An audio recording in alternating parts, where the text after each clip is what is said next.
Querido Deus, muito obrigada por mais um sábado na tua presença, na tua companhia. Muito obrigada pela oportunidade de estarmos aqui, de estudarmos, de compartilharmos aquilo que temos aprendido ao longo do tempo. Muito obrigada também por esse dia especial que podemos descansar nas tuas promessas e estarmos em comunhão contigo. Nós pedimos agora a tua presença para que possas nos ensinar, para que as nossas mentes e os nossos corações se encham de sabedoria. Fica conosco, que o teu Espírito esteja entre nós. Em nome de Jesus. Amém. Então, vamos lá dar início. Só vou aumentar aqui o som um pouquinho, senão não vou conseguir ouvir vocês. Ok. Então, mais uma vez, feliz sábado. Que bom que vocês estão aqui, estão participando nessa manhã também.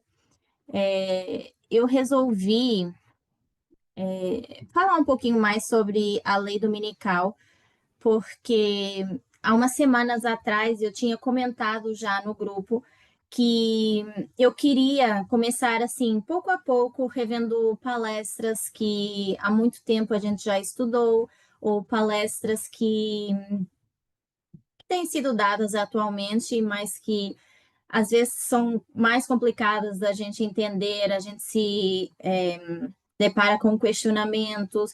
Então, tem algumas palestras atuais que são difíceis de acompanhar, alguns entendimentos que também foram mudando ao longo do tempo, né?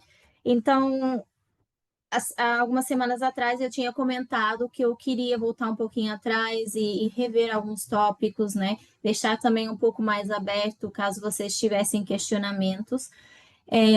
Então, a mensagem, ela tem avançado bastante e eu sei que é difícil a gente conseguir acompanhar tudo, pelo menos até para mim, de uma forma pessoal, é difícil, né, estar sempre em cima do acontecimento, por várias razões, né? Cada um tem o seu dia a dia, a gente passa por várias coisas. Então, às vezes existem as barreiras linguísticas também, que não facilita tanto para a maioria das pessoas poder acompanhar tudo, a menos que seja traduzido, né? Então, isso às vezes faz com que seja difícil da gente saber tudo que está sendo falado atualmente, e acompanhar todos os estudos que têm sido dados, né? Então, os meus temas, ultimamente, sempre que eu dou aula, são sempre normalmente em torno da questão da lei dominical, e eu tenho dado aulas mais relacionadas a isso. Então, eu pensei que hoje eu iria seguir com esse tópico, só que de uma forma um pouco diferente, né? Porque agora vai ser mais como se fosse uma revisão. Então, o que acontece é que essa semana eu estava estudando, estava pensando o que eu queria falar sobre a lei dominical, que não fosse diretamente só falar de política, porque normalmente eu gosto muito desse assunto, então trago mais envolvendo política também. Então eu pensei, o que é que eu posso fazer nesse segmento sem falar só diretamente de política, né? E aí eu pensei, um bom resumão de todas essas aulas que têm sido faladas da lei dominical talvez seria legal. Mas, claro que é muita informação. Então, enquanto eu estava estudando, eu me deparei com um estudo que foi feito por uma das pessoas que está dando e falando sobre a lei dominical também. Então, isso me ajudou muito. Aí eu pensei, talvez a forma mais fácil para mim seria pegar nesse estudo e já traduzir diretamente para o pessoal, e aí cada um vai tirando suas conclusões e tal. Aí depois eu pensei, não, é mais interessante a gente fazer isso em conjunto, né? Não só eu aprendo, como a gente pode tirar as dúvidas na hora, comentar na hora, fazer uma coisa mais dinâmica mesmo, né? Então, eu achei por bem que, em vez de traduzir, a gente meio que repetiria esse estudo, mas faria isso em conjunto, né? E também porque, para mim, é um estudo super interessante e que vai facilitar, vai ajudar a gente a destrinchar um pouquinho mais esse assunto, né? E para mim, na minha mente, isso destrinchou muitas coisas também. Até porque, de professor para professor, o assunto varia, e depois, quando a gente está há muito tempo sem falar sobre esses assuntos, isso fica muito esquecido na nossa mente. É muito difícil a gente conseguir voltar atrás, e associar várias coisas que já foram ditas, né? Então, o que que eu vou fazer? Eu vou tentar explicar um pouco, né, dessas aulas, que são muitas, para tentar ver se eu consigo facilitar o entendimento, não só o meu, mas de cada pessoa aqui. Então, eu espero conseguir apresentar bem cada ponto, porque é bastante informação, como eu mencionei, mas eu também peço que vocês consigam se concentrar para facilitar um pouquinho mais o entendimento de cada explicação. Tomem nota se vocês tiverem dúvidas, porque aí a gente ou esclarece isso agora, ou a gente pode falar disso na continuação dessa aula, porque eu acredito que a gente não vai ter tempo necessário de rever todas essas aulas hoje. Então, eu vou dar uma continuidade desses assuntos e fazer depois uma super conclusão disso, ok? Então, hoje vai ser o ponto de partida e provavelmente a gente termine isso numa próxima aula, né? Então, vocês sabem que vários professores, né, depois da Ancia Terry, na verdade, assim, voltando atrás, a Ancia Terry, que eu lembre, foi a primeira pessoa depois da Ancia Tess que veio falar sobre uma lei dominical, com uma data e de forma mais explícita. Então, ela começou, eu acho que já quase ali para o final de 2023, falando que em 2024 seria a lei dominical, né? Só que nesse então não se falava tanto em 2023 dessa lei dominical. Logo em seguida, a gente teve outros professores que começaram a questionar um pouco mais esse estudo. E que eu acredito que através de estudos pessoais, né, querer acrescentar mais informação a que a gente já tem, começaram também a fazer os seus estudos pessoais para poderem compartilhar conosco e também para questionar esse estudo da Ancia Terry, né? Então, imagino que cada pessoa que está aqui hoje conseguiu ou não acompanhar esses diferentes estudos. Talvez não todos que foram dados, mas esses estudos foram dados já para o nosso ministério, né? Cada palestrante já teve a oportunidade de falar para o nosso ministério. Então, o que eu quero hoje é ver, saber o quanto vocês entenderam sobre essas mensagens diferentes que estão sendo dadas, né? Então, a ideia não é hoje nesse estudo entender quem é a pessoa que está certa em relação à lei dominical e dizer, esse palestrante é o que está certo, essa mensagem é que está certa ou não. A ideia é a gente dedicar esse pouquinho de tempo para entender o que cada pessoa está falando e por que há essas diferenças de uma mensagem para outra, né? Então, por isso que eu quero encorajar vocês a contribuírem e a participarem bastante hoje. Então, a ideia é que seja menos eu a falar do que vocês, no caso, né? E serem vocês a falar mais e não tanto eu.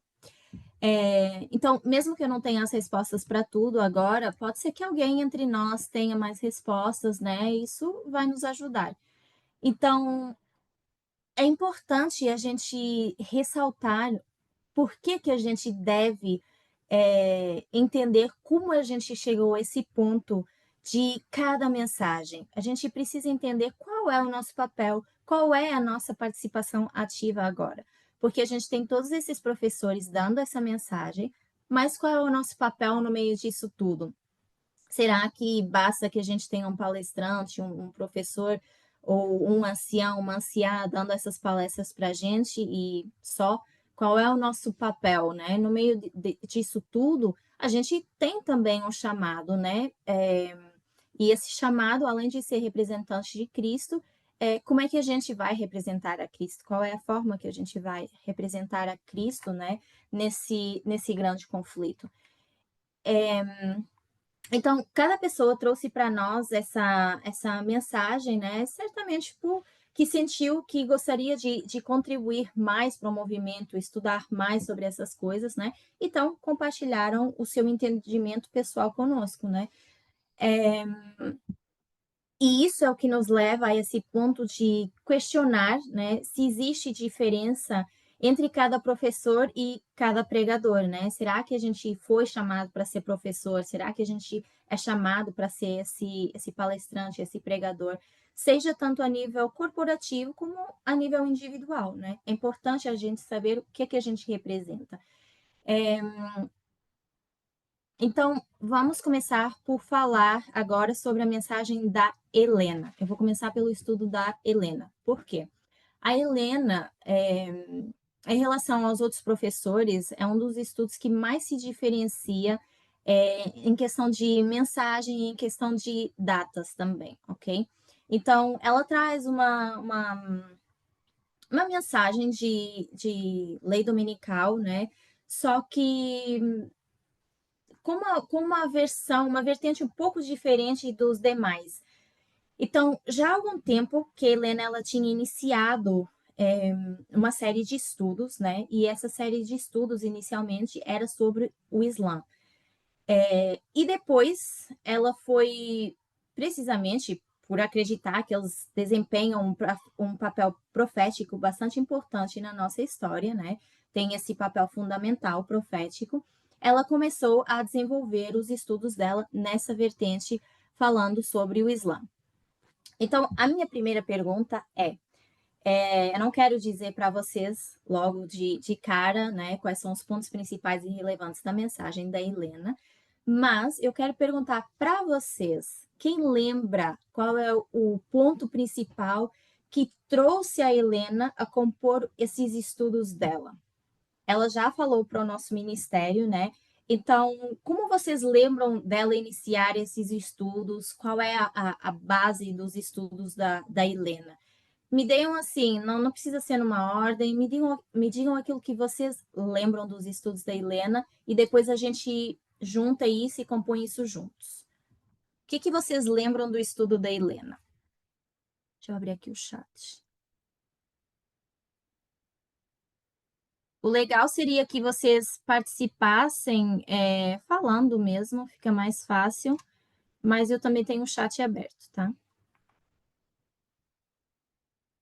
Eu não quero avançar sem que alguém me diga o que lembra.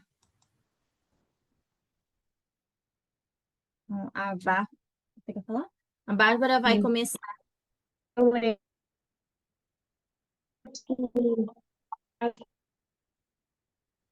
Tem alguém falando, mas eu não consigo ouvir quem é. Cortou para mim.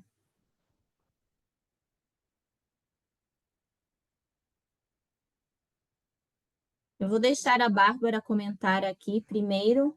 E eu já vi que o Gabriel tem a mão levantada. Aí, se mais alguém quiser falar, levantem a mão, que aí fica mais fácil para eu ver quem é. Sim, eu acho que um dos pontos principais onde ela começou a falar sobre a lei dominical é usando o Islã. Eu acho que ela foi a pessoa que talvez mais desenvolveu sobre esse assunto e eu acho que é um dos pontos que ela mais desenvolveu, começando por isso para a lei dominical e só isso. Ok, então se vocês ouviram a Bárbara, um dos pontos principais da Helena era esse papel profético do Islã e ela desenvolveu a base dela a partir daí. Gabriel?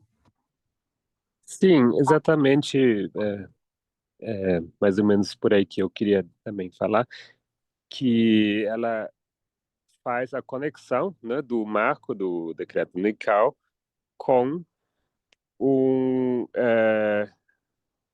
o ataque, né, propriamente dito, né, dizendo que o 11 de setembro teria sido um prenúncio para algo que seria por vir no decreto dominical, né? Então, ela ligou um ao outro e ampliou isso basicamente ao ano 2025 como um todo, se não me engano. Uhum. Isso, exatamente. Obrigada. A Carol também escreveu aqui no chat. Lembro que ela fala sobre uma fraude eleitoral que, na verdade, Harris teria ganhado a eleição, a Kamala Harris teria ganhado a eleição presidencial, reforçando a ideia de âncoras no estudo do Pedro. Isso também é outro ponto. Mais alguém? Uma outra coisa que vocês lembrem? Só respondendo aqui a Rai está dizendo aqui que não lembra quem é a Helena. A Helena é uma das palestrantes que está dando essa série de estudos sobre a lei dominical. Então, a gente tem a Ancia Terry falando, a gente tem o Curtis, tem o Aaron, o Arian e tem a Helena. É uma das palestrantes dando essa série.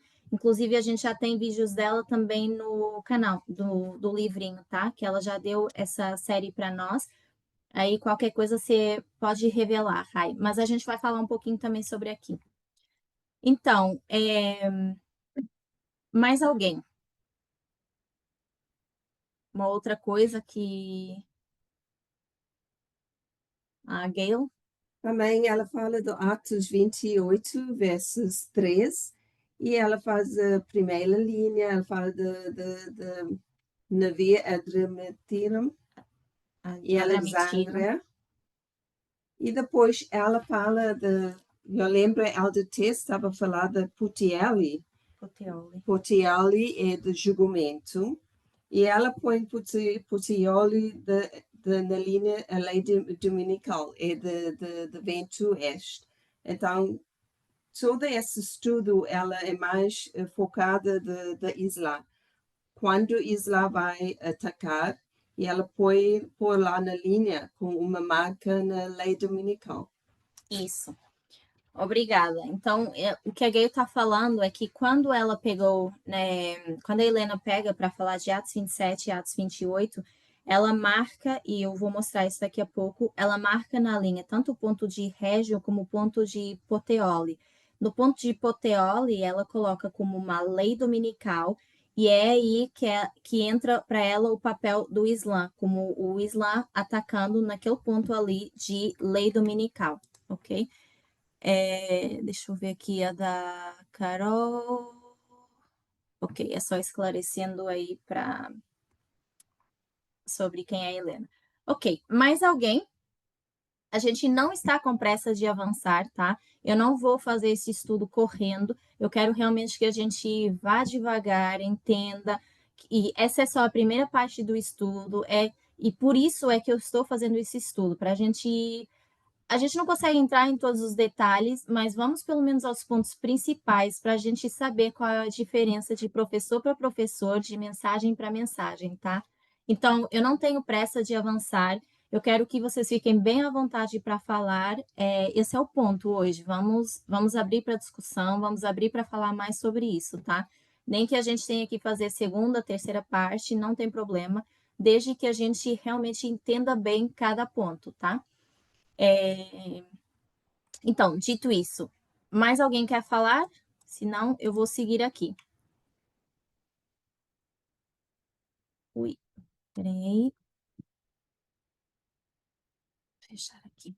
Ok. De qualquer forma, eu tenho o chat aberto. Se vocês forem lembrando, escrevam lá, tá? Ou me interrompam, levantem a mão. Então, vamos lá. Dos pontos que foram ditos, né? Um resumo, assim. Uma das coisas pontos que são importantes no estudo da Helena, tá? A rejeição dos Estados Unidos em relação à mensagem de gênero. Como que isso acontece? Através das eleições. Por quê? Porque no entendimento da Helena, né, ela entende que uma vez que os Estados Unidos escolheram Trump como presidente e não escolheram a Kamala, né, eles rejeitam a mensagem de gênero. Esse já é um ponto em que ela baseia a mensagem dela.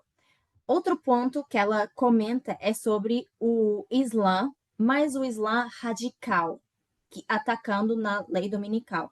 Eu não sei, na verdade, eu não lembro se ela fala do Islã como um todo, mas eu sei que, pelo menos, estudos anteriores aos da lei dominical, não lembro se ela fala do Islã como um todo, eu acho que não. Eu acho que ela demarca bastante em relação ao Islã radical, essa vertente do Islã radical. Atacando atacando os Estados Unidos na lei dominical, tá?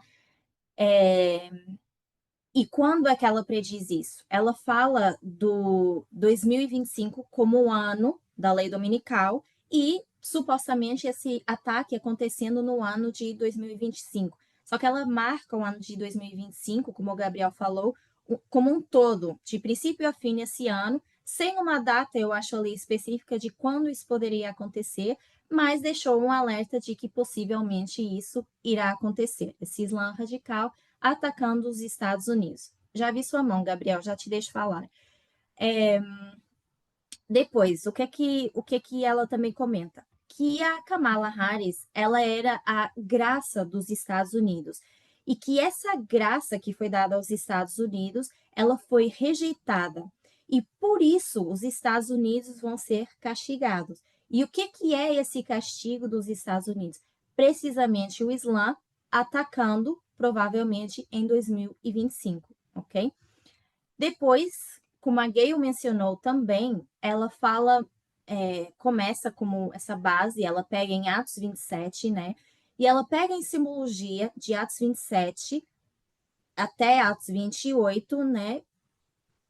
Para desenvolver um pouquinho mais dessa base dela em relação ao Islã. E daqui a pouco eu vou falar quais são esses símbolos que ela pega aí em Atos 27 e 28. Gabriel. Gabi, rapidamente, só reafirmando o que você disse, né? Você disse, não tinha certeza se era Islã como um todo ou radical apenas, e eu vi que a Rai também perguntou. Ela realmente dedica grande parte do estudo dela a diferenciar como o Islã, como uma religião, né, é dividido em várias vertentes e que tem basicamente como se fosse o seu paralelo, que nós, no cristianismo, seria o nosso movimento, né, que lá também tem grupos que se destilaram, né, ao longo das décadas, né, e dizem ter uma mensagem verdadeira, né? Então, ela faz bastante questão de explicar que não assim o Irã, sei lá, Hamas e tal, que vão cumprir com essas profecias, senão é realmente uma vertente muito pequena e radicalizada, né? Que se encaixa nesse papel. Obrigada, Gabriel. É importante realmente ressaltar, porque, por exemplo, para mim, às vezes, se me falam assim, o Islã radical, o Hamas é uma das primeiras vertentes assim que vem na minha mente, né? Então é como se assim, Islã radical, Hamas, são eles que em algum momento vão fazer algum ataque, né? Então, obrigada pelo esclarecimento, é importante isso, sim. Ok, então, seguindo aqui. Em relação a essa parte do Islã radical, por que ela diz que eles marcam a lei dominical? O Gabriel, acho que foi o Gabriel que mencionou um pouquinho desse precursor, que é o 11 de setembro, sendo o precursor da lei dominical, ok? E vamos falar também um pouquinho mais sobre isso. A gente sabe que quando a gente fala de 11 de setembro, eu não quero entrar tanto em detalhes sobre isso, porque hoje temos um entendimento um pouquinho. Não é um pouquinho, é diferente do antigo que a gente tinha, né? Que a gente associava os escritos da Ellen White, a queda das torres e tal. E com o tempo a gente foi vendo que não é isso que a Ellen White está dizendo quando ela fala de torres nesse texto, né? Então a gente desassociou esse marco a falar que é as quedas das torres em Nova York. No entanto, a gente sabe que no 11 de setembro houve a mão do Islã aí, né? Aconteceu algo com o Islã, eles fizeram algo ali. Então, esse algo, esse ataque que eles fizeram, né, passa a ser um marco importante na nossa linha como um precursor da lei dominical. E o que a Helena faz é conectar isso a Atos 27 e a Atos 28 com o início da jornada do navio de Alexandria, ok? E ela pega também na linha dos Reis Magos, que foi inicialmente uma linha desenvolvida pela Anciã Tess, E esses são os argumentos primários da Helena para desenvolver toda essa história, todo esse estudo dela, né? Então, por quê? Porque precisamente nessa história a gente tem esse padrão do 11 de setembro, esse marco ali, a Ansiatés, ela descreve como a estrela que vem, né? E que leva os magos até chegar a Jesus.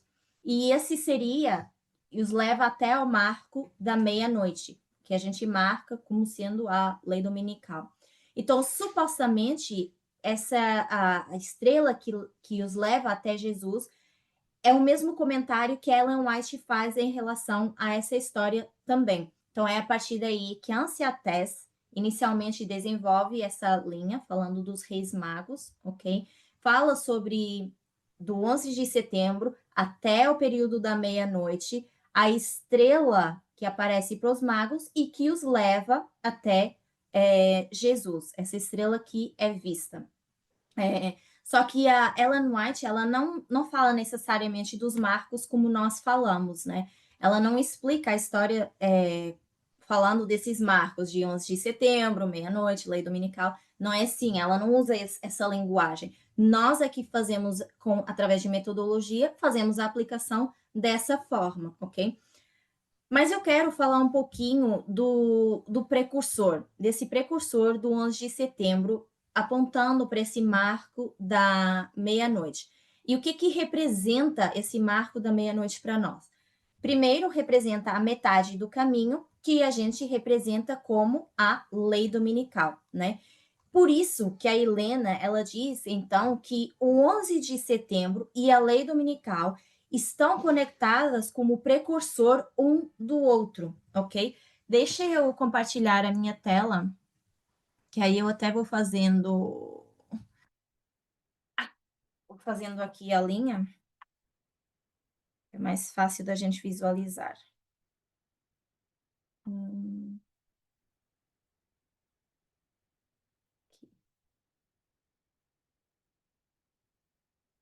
Então, o que eu estou querendo dizer quando estou falando do precursor?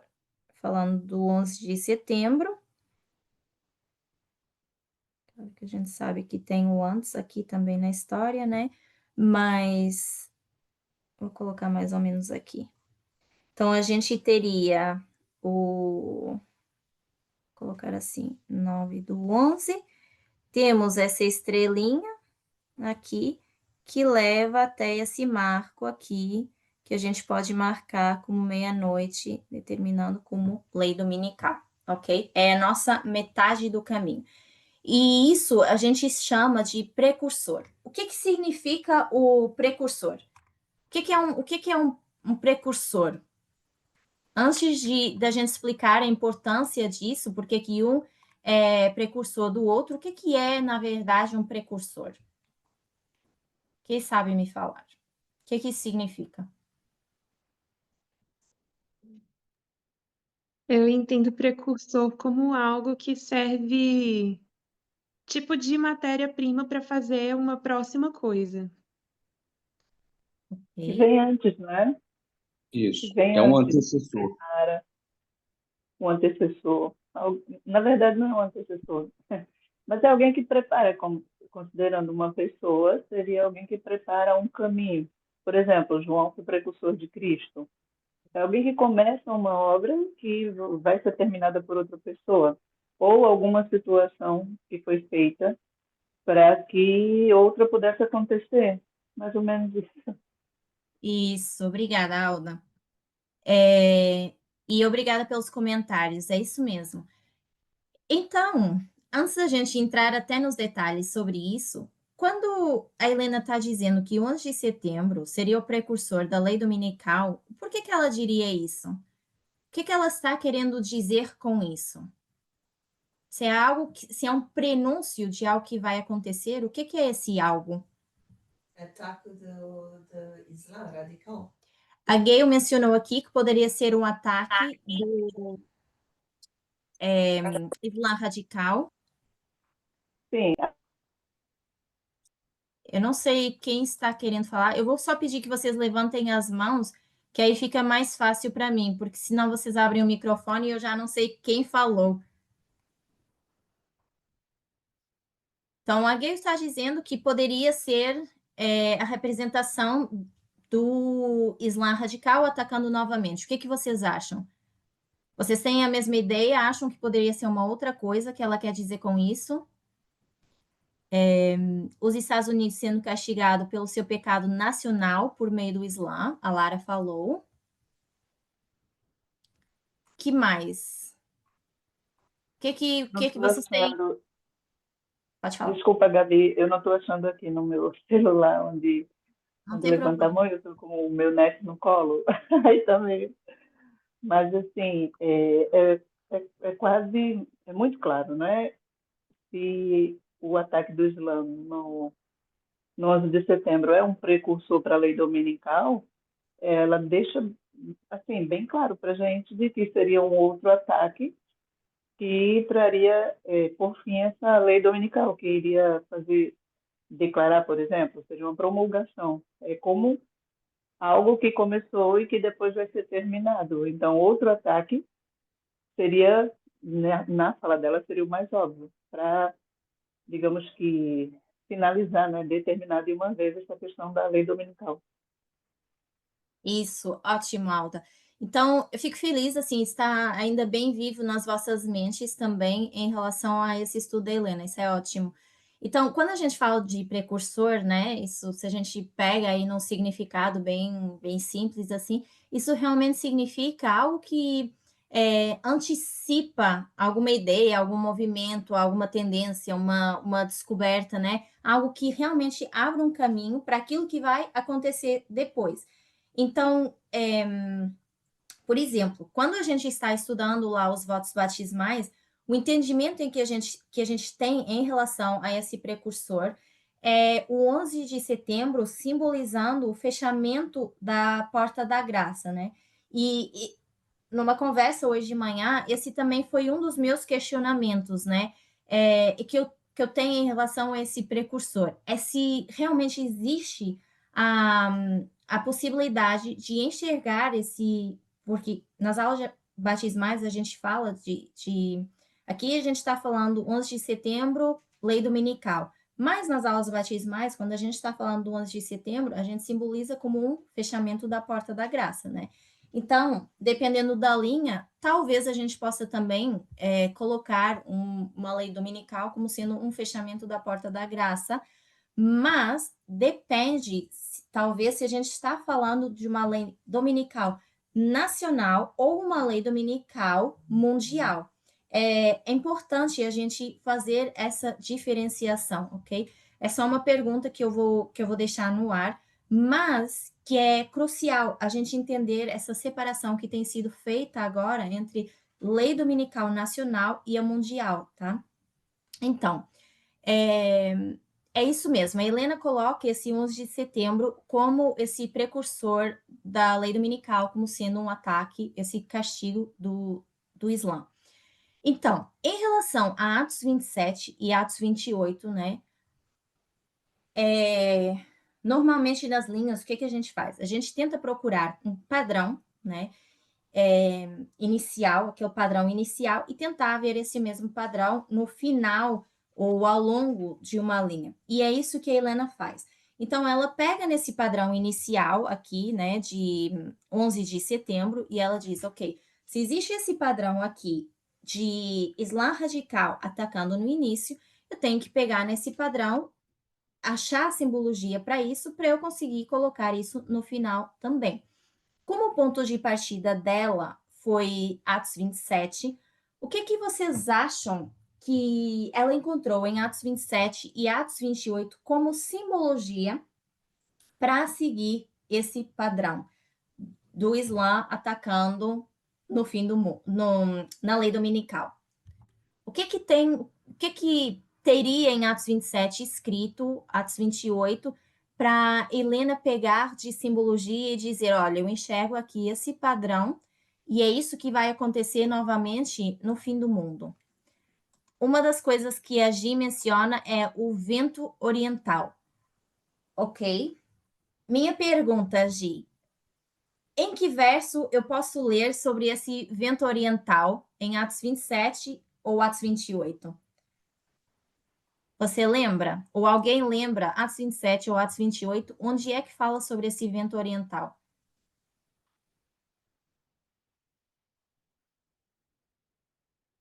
Versos 3. Versos 13, a Gay está dizendo aqui, mas Atos 27 ou Atos 28? 28. Então, a Gay está dizendo que verso 13 de Atos 28. Então, eu vou pegar aqui e vou ler esse verso e vamos ver se é isso mesmo. Atos 28, verso 13, diz o seguinte: De onde, indo costeando, viemos a Régio, e soprando um dia depois um vento do sul, chegamos no segundo dia a Puteoli. Então, Atos 28 fala de outro vento, que é o vento sul. Também é uma simbologia. Então, tá. Se a gente pega em vento do sul como simbologia, já achamos o verso. Atos 28, verso 13. Agora, a Rai tem aqui 27, Atos 27, verso 14. Imagino que falando do verso oriental, né? Então, vamos lá ver o que diz. Mas, não muito depois, deu nela um pé de vento chamado Euroaquilão. Exatamente. Então, em Atos 27, 14, não fala necessariamente de vento oriental, mas fala do Euroaquilão. Então, o que a Helena faz é pegar nessa parte do verso, né, e entender o que é o Euroaquilão e dizer, o Euroaquilão é esse vento oriental, ok? Então, a gente tem na jornada de Paulo, esse navio de Alexandria, nesses capítulos, né, menciona tanto o vento do sul, que é um momento em que Paulo disse que eles não deveriam seguir a jornada e tal, né? Só que depois que passa esse vento do sul, eles resolvem seguir viagem. Nos escritos da Ellen White, o que é que ela faz? Ela relaciona esse vento do sul como um tempo de preparação e depois o vento oriental a um tempo de juízo, ok? Então, ela não fala necessariamente não usa exatamente a mesma linguagem, ok? Que nós usamos para explicar isso. Então, embora não haja nos escritos da Ellen White nenhuma referência direta dessa sequência específica que depois do vento sul segue o vento oriental, mesmo assim, é isso que a Helena traz nos estudos dela. O que ela vem dizendo? A gente tem inicialmente em Atos 27, verso 14. 27, 14. Sim, fala desse, mas não era esse o verso. A gente.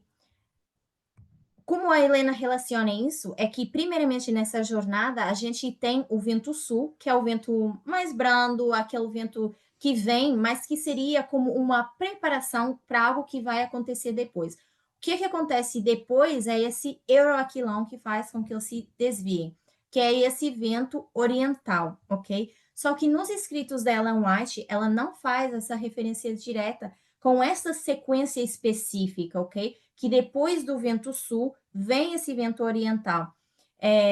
Isso é mais uma questão de uma interpretação comum, tá? Desse simbolismo desse vento, que o vento sul representa essa preparação e que seria como esse período de graça, ok? Também é importante ressaltar que é a oportunidade do povo de Deus ele se arrepender e voltar para Deus, e depois, então, esse vento oriental, que por sua vez é mais associado a um tempo de juízo e que tem sempre consequências pelo povo rejeitar as mensagens que são dadas por Deus, ok? Então, a Helena, ela faz essa associação de um vento vindo depois do outro, um sendo para tempo de preparação e outro sendo como um período de castigo. Embora Ellen White ela não use essa sequência necessariamente assim, ela ainda assim usa uma simbologia relacionada como um tempo de preparo e tempo de juízo, ok? Seguindo, E basicamente eu acho que foi através dos estudos da Anciates que a gente começou a dizer que um vento segue o outro, ok? Por quê? Porque a gente começa a ver que entre 1989 ao 11 de setembro, a gente tem esse vento sul soprando, e depois a gente tem a queda da União Soviética, que é seguida por um vento oriental. Então, a Anciates, ela traz essa simbologia para nós, e a Helena, ela pega em parte dessa simbologia para desenvolver o estudo dela também, ok? Então, nesse modelo, a gente tem o vento sul, vou colocar aqui, o vento sul, que é representado pelo rei do sul, e a gente tem o vento oriental, isso, que é o Islã radical. Radical. Ok? Então, essa é a primícia da Helena, né? É um padrão que ela vê no início da linha, e que, supostamente, quando você enxerga isso no início da linha, você tem que usar a metodologia para depois preencher essas lacunas e conseguir enxergar esse padrão novamente, ok? Até aqui, tudo bem? Algum comentário? O que vocês lembram mais desses estudos da Helena em relação a isso?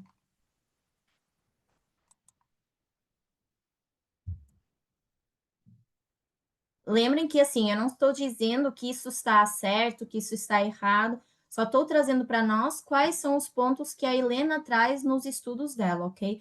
Então, se vocês quiserem comentar se acham que isso está certo, faz sentido, concordam, vocês podem fazer isso tranquilamente, tá? Se alguém, por exemplo, já tiver um estudo que diga assim, para mim, o estudo que eu determino como certo é esse aqui, e a Helena está errada por isso ou aquilo, vocês também podem fazer isso. Nenhum comentário? Ok. Então, se para a Rai fez sentido, a gente vai continuar.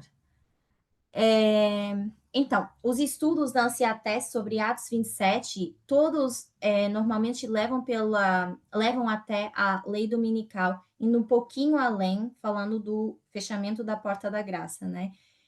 E é esse o período na história onde Paulo passa um tempinho na ilha, curando as pessoas e tal. Esse período ali, um pouco depois da lei dominical. Eventualmente, a história ela muda e a gente passa a falar de outro navio em Alexandria, onde Paulo entra, né? Porque o barco que eles estavam naufragou e tal, então eles têm que sair daquele barco e ir para um outro navio.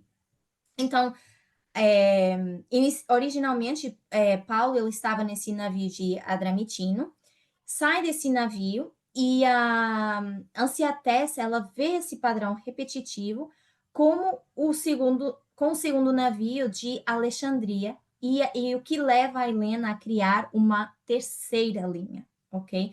Então, a gente já, quando fala de Atos 27, a gente tem as duas linhas, a de Adramitino e Alexandria. E o que a Helena faz é criar uma terceira linha, que ela representa também como Alexandria, para falar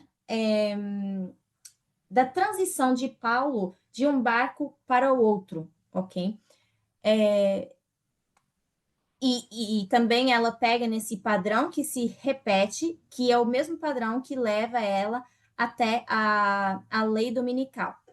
A Gayle, no início da aula, ela estava falando que a Helena mencionou também o poteoli na lei dominical, e que poteoli é associado a algum tipo de juízo, algum tipo de julgamento. Essa também é parte da simbologia que a Helena pega de Atos 27 e Atos 28, ok? Então, eu vou colocar aqui, por exemplo, se a gente fizesse... Ai, ficou torto. Se a gente fizesse a linha assim, por exemplo, com o nosso ponto de partida 1989, aqui o 11 de setembro, 9/11. Ok, vou colocar aqui. Esse período aqui a gente poderia ter como o vento sul, ok?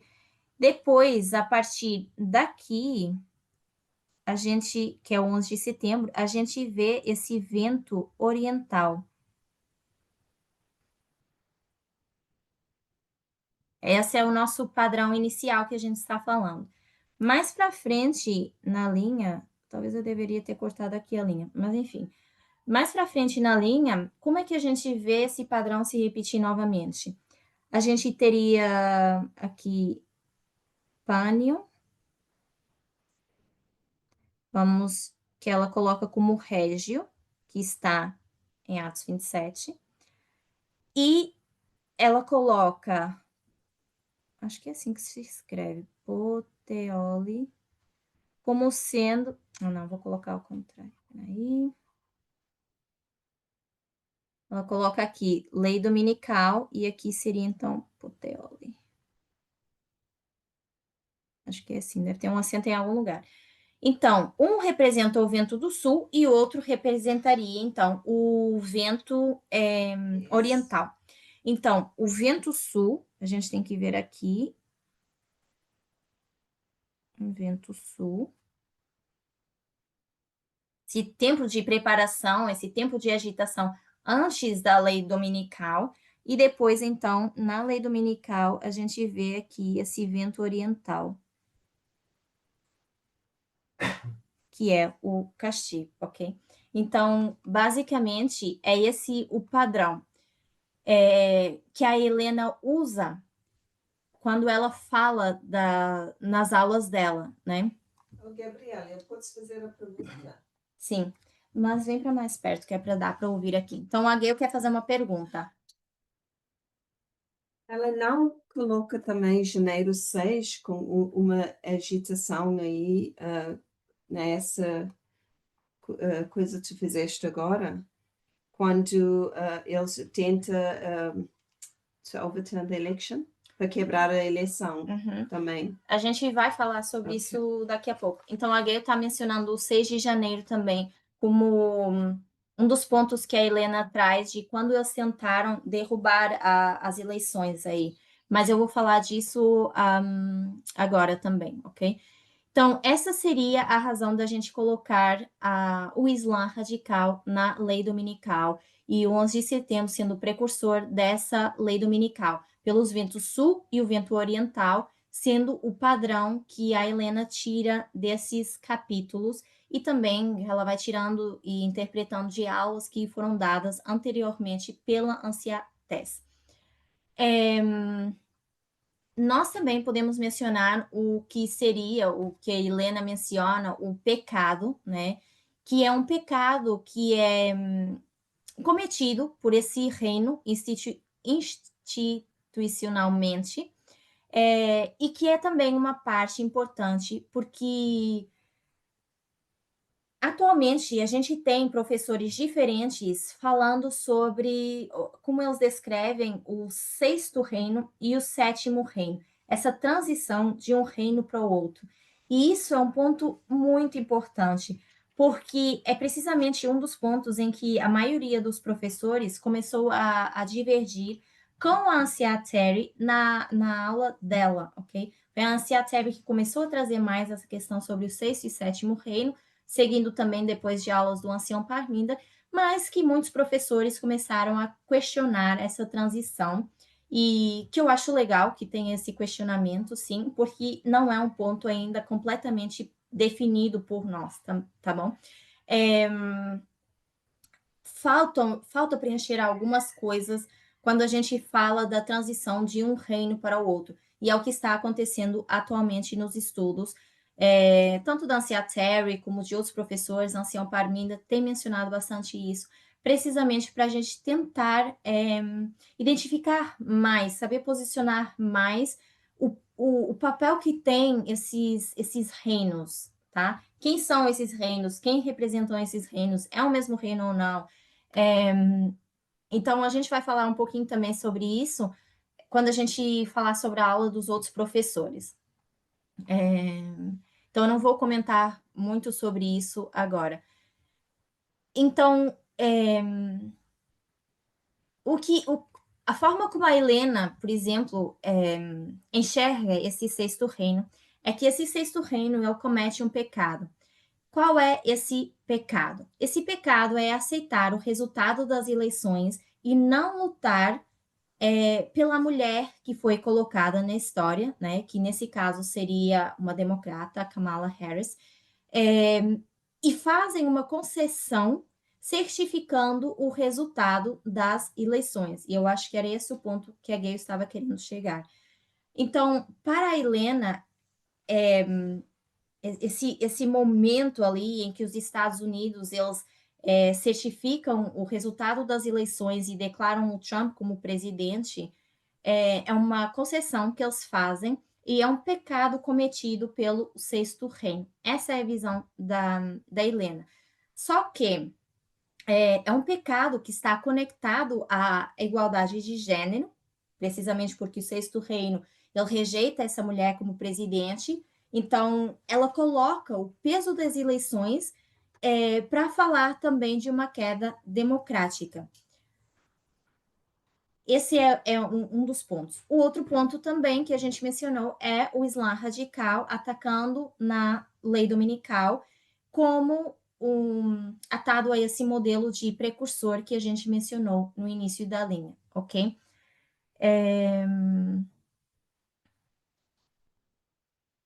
Eu queria ressaltar algo mais em relação ao 6 de janeiro, que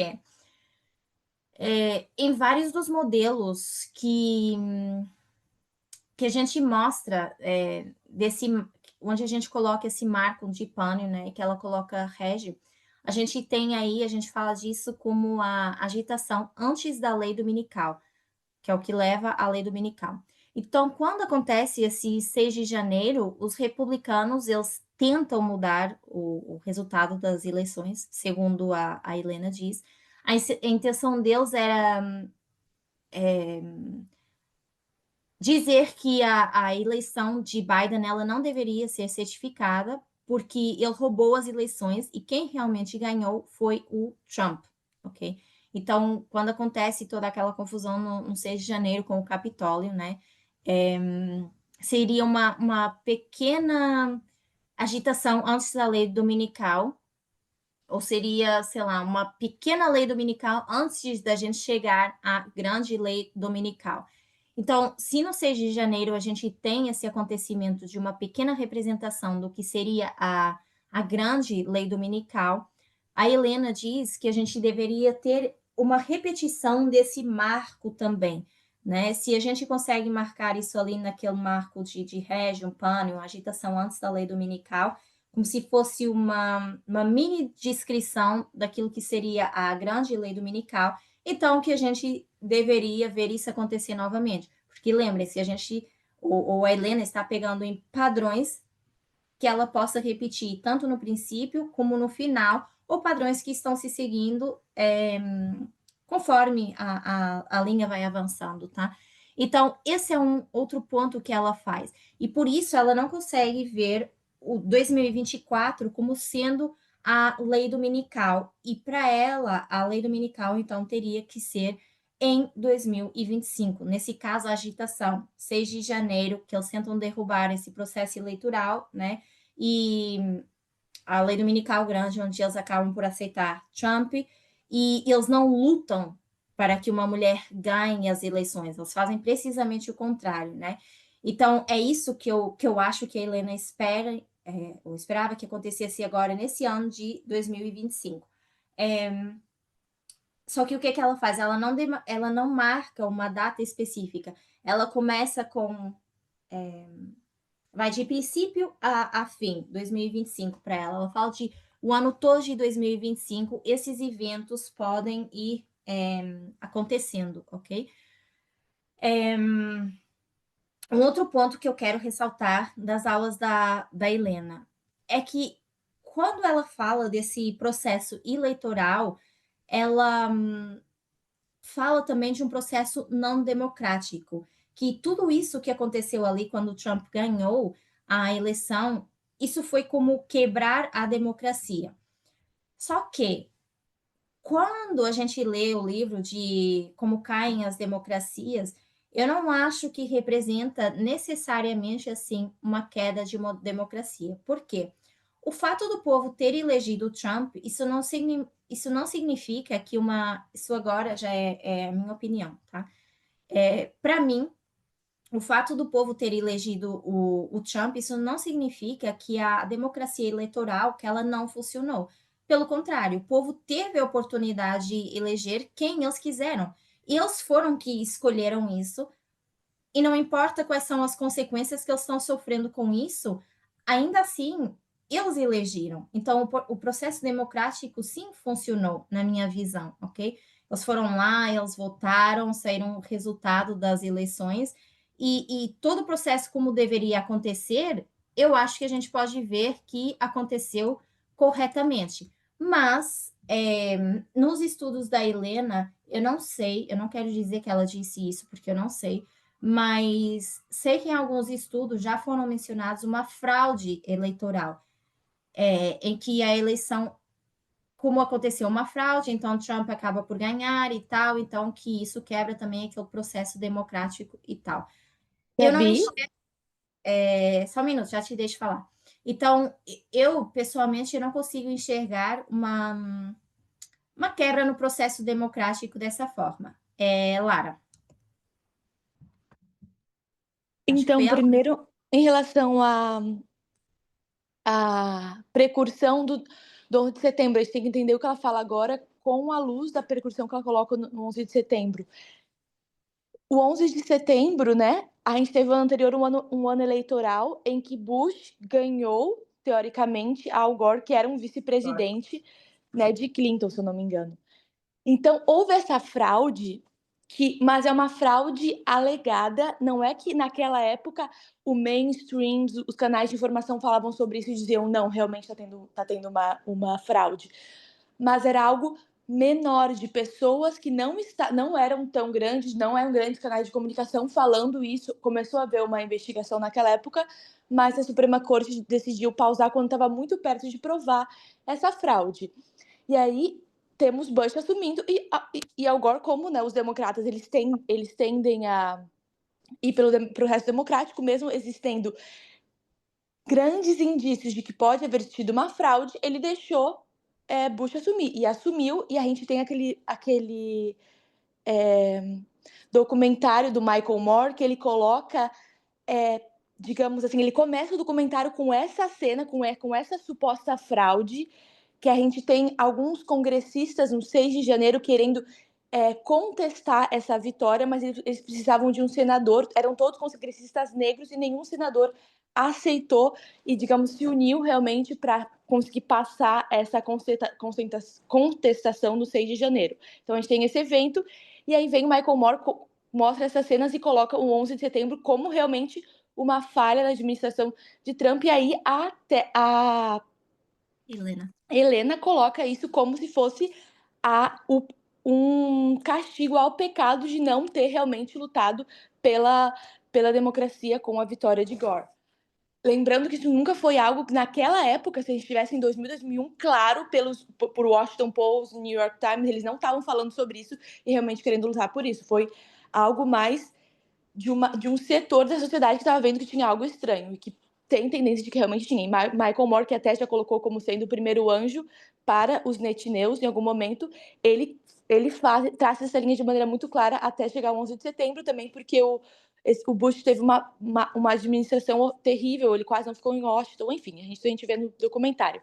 Agora, quando a gente vai para essas eleições, também existem evidências que não estão no mainstream, só se a gente pesquisar e ir atrás, e muitas pessoas que estavam falando lá em 2000 estão falando igualmente dessas evidências. Agora, recentemente, começou uma investigação, porque teve em algum estado, não lembro exatamente qual, alguma zona eleitoral, que 80 das pessoas votaram para uma senadora ou uma congressista, não lembro agora quem estava concorrendo, democrata, e não teve nenhum voto sequer naquela zona eleitoral para a Câmara. Ou seja, tem algo aí, é quase impossível que 80 das pessoas votem para uma democrata senadora e ninguém vote para a Câmara. Então, são alguns indícios, não é o único. O Trump já falou que o Elon Musk conhecia muito os computadores da Pensilvânia. Enfim, o Trump tem esse hábito de cometer coisas e depois falar com um tom de brincadeira, porque ele sabe que ele nunca não vai ser realmente sofrer as consequências disso. Então, ele deu a entender que o Elon Musk manipulou algo. Tem entrevistas, tem coisas que demonstram que pode haver tido uma manipulação. E quando a gente fala sobre voto, sobre nação, a gente tem, eu acho que, uma visão, às vezes, meio binária demais, sendo que a diferença de votos que leva uma nação, um presidente para ser campeão, quando né, a gente tem uma diferença tão pequena, é muito mínima. Por exemplo, o Lula ganhou nas últimas eleições, mas ainda assim metade da população é extremamente conservadora e a gente não pode dizer que foi uma diferença substancial. Por muito pouco ele poderia ter pedido por coisas mínimas. É a mesma coisa com a Câmara e com o Trump. Por coisas muito mínimas, ela poderia ter ganhado. E existem algumas evidências, alguns rumores, e agora começou essa investigação por causa dessa questão que eu falei dos votos, né, para senadores sem nenhum voto para a Câmara, que demonstra uma certa evidência, mas realmente a gente tem que investigar e ir atrás de quem está fazendo essas investigações, quem está falando sobre isso, que não é mainstream, mas são as mesmas pessoas que estavam falando nos anos 2000 e que a gente vê que pode existir uma certa tendência. Então, é nesse contexto, não é o que vai estar, talvez, em mainstream, mas existe uma certa evidência aí. Obrigada, Lara. Alguém que queira comentar em cima do comentário que a Lara fez? É um ponto também ressaltado nas aulas e que é bom lembrar também, que é isso que eu quero que vocês façam. Tragam as vossas opiniões e tragam tudo que vocês lembram dessas aulas. Alguém quer fazer um comentário? Gabi, eu posso falar sobre o que eu entendi da Lara Vai, Alex, rapidinho? Sim. Rapidinho. É assim, dentro do contexto de tudo que a Lara falou, aí eu fico lembrando que a gente pensava na questão do voto, das decisões, de que esquerda, direita, não votar em Trump e aqui não votar no Bolsonaro. O que me chama atenção é como os ventos, o que está acontecendo, né? É que mesmo muitas pessoas que se determinaram na direita começaram a perceber o erro delas, porque foi através da democracia que eles tiveram a oportunidade de errar também, né? Mas por que erraram? Por, por não respeitar os princípios da equidade, da igualdade de direitos, que a gente tanto fala. Então, o que me chama atenção é que muita gente da direita não foi tão determinada assim, tá vindo para cá, sabe? Isso está acontecendo e eu estou vendo porque eu estou no grupo nacional, né, de fé e democracia. Então, eles estão falando, né, inclusive a Benedita me surpreendeu, ela fala que temos que chamar com amor, né, a verdade de Cristo, que é a igualdade, e fala da igualdade. Isso eu fico impressionada com esses ventos. E eu acredito que lá nos Estados Unidos também está acontecendo, gente. É só você ver os noticiários, né? Que está chamando a atenção. Nossa, fizemos alguma coisa errada e está correndo atrás desse prejuízo. Então, acho que esse chamado do eterno à equidade, né?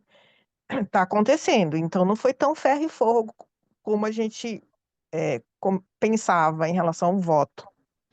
É isso que está me chamando a atenção. E acabei de receber uma mensagem de uma advogada agora que ontem foi um sucesso na Avenida Paulista, né? Contra o Trump. Isso me chama muita atenção, esse jeito que a história atual está linkando o Trump e o Bolsonaro como o mal do planeta. Então, no Brasil está tendo essa luz enorme. E isso é surpreendente. E no mundo todo ficando atrás do humilde Lula, que está defendendo e está se abrindo mais para o cristianismo, como nunca ele fez, né, com os princípios de Cristo. Eu estou sabendo por debaixo dos bastidores, não tanto porque eu estou no grupo, e estou vendo isso, enfim, eu me emociono com isso, vamos esperar o que vai acontecer, né? Espero que sejamos o país de luz, como alguns outros também, lá na TES, na Austrália e outros, etc. É isso. Ok, Alexia. A Gail? Só que, ouvindo Lara também, quando nós vimos, nós aprendemos para ver os tipos de sources, As fontes. as fontes também, onde nós vamos buscar essas coisas, dos lá de Jeová, tipo New York Times, etc., cada vez eles sempre dizem isso tudo era conspiracy theories. Também quando tu vais vendo, eles falam sobre eles trocou as máquinas para os votos democráticos e vice-versa, e tudo isso eles continuam dizendo, isso tudo foi falso. E para mim, se isso realmente tudo foi falso, porque a Partida Partido Democrata. Democrata não lutou até fim dizendo tudo foi fraude. Eles entregou tudo assim. Porque para mim, essa é a minha opinião, pode ser errado, não foi uma fraude. Tudo aconteceu naturalmente e todas as fontes até hoje, eu estava vendo também, tudo foi conspiracy theories. Mais alguém querendo comentar sobre isso? Eu não quero dar a minha opinião, quero realmente que vocês possam dar as vossas opiniões. Eu quero adicionar algo que a Gay falou. Eu acho que é a mesma questão, por isso é tão importante a gente ter um precursor no 11 de setembro. No 11 de setembro a gente não teve nenhuma grande fonte de informação dizendo que realmente Al Gore ganhou, que estava tendo uma injustiça. Não houve uma comoção geral por esses grandes meios. Foi algo que realmente surgiu por outro lado. E inicialmente os democratas até tentaram, mas quando a Suprema Corte decidiu e ficou, não, realmente a gente vai pausar, porque ele estava sendo uma recontagem dos votos e estava muito perto de ser provado de que, na verdade, houve enfim, houve um engano e o Al Gore teria a chance de ter realmente ganhado. Mas quando isso foi pausado injustamente, sem motivo, sem precedente, os democratas, eles têm uma herança e uma cultura, uma tradição de sempre zelar pela democracia. Então, eles não iam ficar lutando por isso. Quem contesta as eleições são os republicanos, assim como o Trump fez. Então, os republicanos fazendo isso, enfim, tendo esse hábito, dá menos chance ainda para os democratas quererem parecer igual aos republicanos ficarem contestando as eleições, mesmo quando eles têm algumas evidências, como foi no caso dos 2000. Hoje é conhecido que muito provavelmente houve uma fraude, mas vivendo em 2001, vivendo nos anos 2000, você não ia ter certeza porque não estava nos grandes meios. Os democratas não lutaram até o fim por isso realmente, tanto que o Al Gore reconheceu a vitória de Bush e deixou por isso mesmo. Aí nós temos Michael Moore, que não é da grande mídia, mas, mais uma vez, a TES colocou ele como primeiro anjo para os netineus de maneira bem clara, lá em 2019, 2020, e ele faz esse paralelo, tá no YouTube, esse documentário, de maneira muito clara, assim, tornando muito óbvio. A gente sabe que esse documentário tem uma força profética importante. Hoje parece claro, olhando, né, 2025, mas se você estivesse naquela época, não ia ser claro, não era preto no branco. Atualmente, a gente tem uma questão parecida. O mesmo grupo de pessoas falando sobre as mesmas coisas, pessoas importantes e tal, mas que não estão nas grandes mídias, e os democratas não querem se parecer ao Trump nas eleições passadas, simplesmente jogando que tem fraude, porque eles fizeram todo um processo para que as pessoas confiassem nas eleições. Então, eu entendo que não é algo assim preto no branco, não é tão fácil de ver, mas eu não acho que pode ser uma possibilidade completamente descartada, porque senão a gente tem que descartar dos 2000 também, que não foi efetivamente comprovado nem pelos meios, né, eleitorais, políticos, nem pela mídia, só simplesmente Michael Moore, que é por algumas pessoas um conspiracionista louco, que faz uma linha do tempo e diz que isso aconteceu e que esse foi basicamente um castigo, né, se a gente traduz. Então, são possibilidades. Eu prefiro, eu também não tenho certeza como aconteceu ou não aconteceu, mas continuar aberta a possibilidade do que bater o martelo, porque essa para mim é uma questão também dentro de todos esses temas. O que é determinante para bater o martelo e dizer é isso ou é aquilo? Eu admito que eu realmente não sei, porque para mim o estudo dela tem muita lógica, a Terry também tem um estudo que tem muita lógica, eu fico assim, sem realmente conseguir determinar, e eu nem acho que seja meu papel, enfim. Aí vai para muitos outros temas. Obrigada, Lara. Então, o ponto é a gente trazer aquilo que a gente acha, aquilo que a gente lembra, aquilo que vem mesmo na nossa mente em relação a esses estudos. É, não mesmo bater o martelo, porque até hoje ninguém nem conseguiu bater esse martelo. Nós estamos nesse processo, né, de trazer a informação, adicionar a informação, questionar aqui e ali em todos os estudos. Então, a proposta hoje é essa, né? A gente estudo por estudo e fazer esse processo da gente questionar, né? Trazer as opiniões, né? Por exemplo, a Gil tem uma opinião diferente da Lara nesse sentido, e eu acho ótimo a gente expor isso aqui, porque é esse o questionamento que a gente necessita. Eu já passei de 1 hora e eu ia dar continuidade ao estudo, porque ia passar para outro palestrante, mas eu não quero ficar a meio do próximo palestrante também, e capaz que vai demorar um pouco. Então, provavelmente semana que vem a gente dá continuidade, passa para o próximo palestrante e tenta ir mais além para a gente não ficar enrolando muito. A ideia hoje era conseguir avançar pelo menos uns 2 palestrantes, mas o tempo passou rápido também.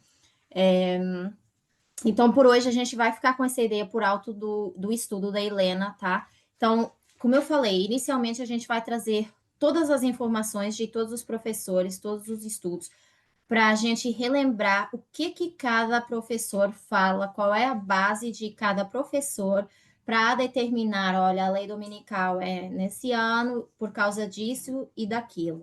Depois, no final, a gente faz uma super conclusão desses estudos, tá? E deixa as nossas perguntas relevantes no ar, ou para a gente responder em conjunto, ou para que depois cada pessoa possa estudar sobre esse tema, tá? Então, essa é a minha intenção, ir estudo por estudo, para a gente trazer as informações que a gente tem e depois comentar sobre elas. Então, uma prática boa, talvez, durante a semana, seria vocês tentarem assistir os estudos que foram dados no nosso ministério já por esses professores, para que fique ali também na vossa mente o que tem sido falado, né? E trazerem mais as vossas opiniões. Então, antes da gente encerrar, perguntas, comentários, algo mais? Gabi, rapidinho aqui, Gabriel. Você poderia indicar com qual palestrante você pretende seguir para a gente talvez se concentrar nessas apresentações para assistir? Próximo palestrante a gente vai falar do Arian. Não do Aaron, mas do Arian. Vai ser o próximo palestrante que estava aqui nas minhas notas para a gente falar, tá bom? Os estudos do Arian também são legais. Eu acho que a gente não tem traduzido, porque assim, o Arian passou por 2 fases na mensagem, tá? A fase que foi a que ele apresentou para nós, que trouxe toda aquela mensagem, mas também a fase de transição, de mudar de opinião em relação ao próprio estudo.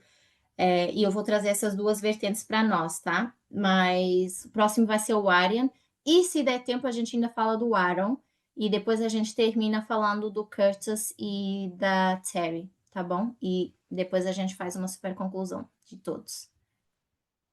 Acho que assim, um por dia dá para explorar melhor.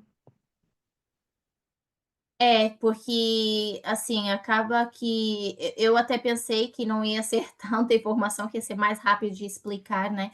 Mas acaba que leva mais tempo para explicar esses assuntos e eu não quero que fique dúvidas, né? Então, mesmo que tenha ficado dúvidas em relação ao estudo da Helena, anotem essas dúvidas também, vocês podem trazê-las no próximo estudo e a gente volta a falar sobre isso. Não importa quantas vezes a gente tenha que quanto tempo a gente tem que demorar nisso, o importante é que a gente entenda os pontos, né, e que a gente consiga esclarecer os pontos, tá bom?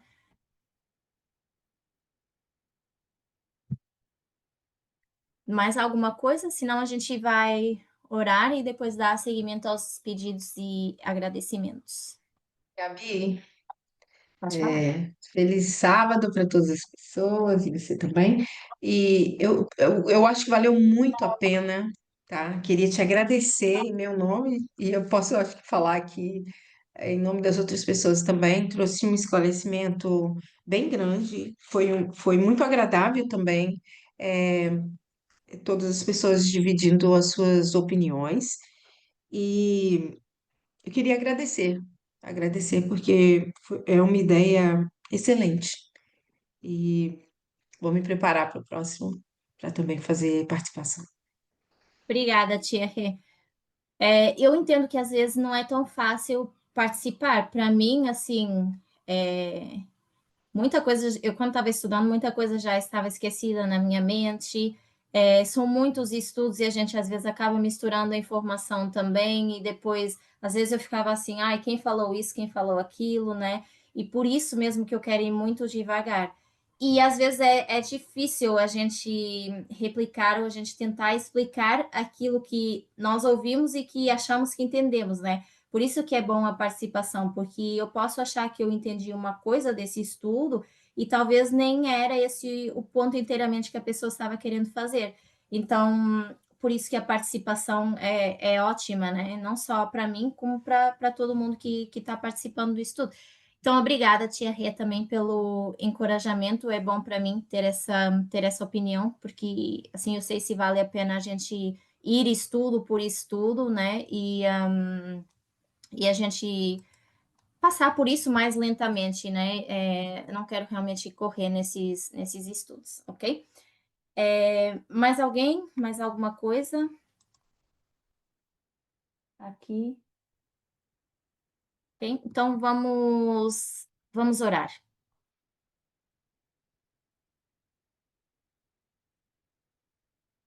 Querido e amado Deus, muito obrigada por esse momento em conjunto. Mais uma vez te agradecemos por esse santo sábado, pelo privilégio de sermos escolhidos para estar aqui nesse dia, para te representar, para aprender mais sobre ti. Sabemos que o mundo ao nosso redor está um caos, sabemos que temos muita necessidade de ti, da tua palavra, de compartilhar as tuas verdades e o teu amor ao mundo. Nos ajuda para que a gente faça jus à tua palavra, para que a gente possa ser teus representantes aqui nessa terra, mas te representar corretamente. Que a gente entenda qual é o nosso papel, que a gente não seja apenas meros espectadores nessa história, mas que a gente tenha uma participação ativa, entendendo aquilo que nos tens ensinado, para que a gente também possa compartilhar essas informações. Sabemos que aquilo que a gente tem vivido aqui são tempos perigosos, são tempos de muita luta para as minorias, tempos de muita angústia também. E é nossa obrigação, o nosso dever apoiar essas pessoas com toda a informação que a gente tem e com o amor de Cristo que nós representamos. Fica conosco não só nesse dia, também nos dando sabedoria, acalentando os nossos corações, nos fortalecendo para a próxima semana e para todos os momentos que estão por vir. Eu peço e te agradeço tudo isso, não por mérito próprio, mas em nome de Jesus. Amém.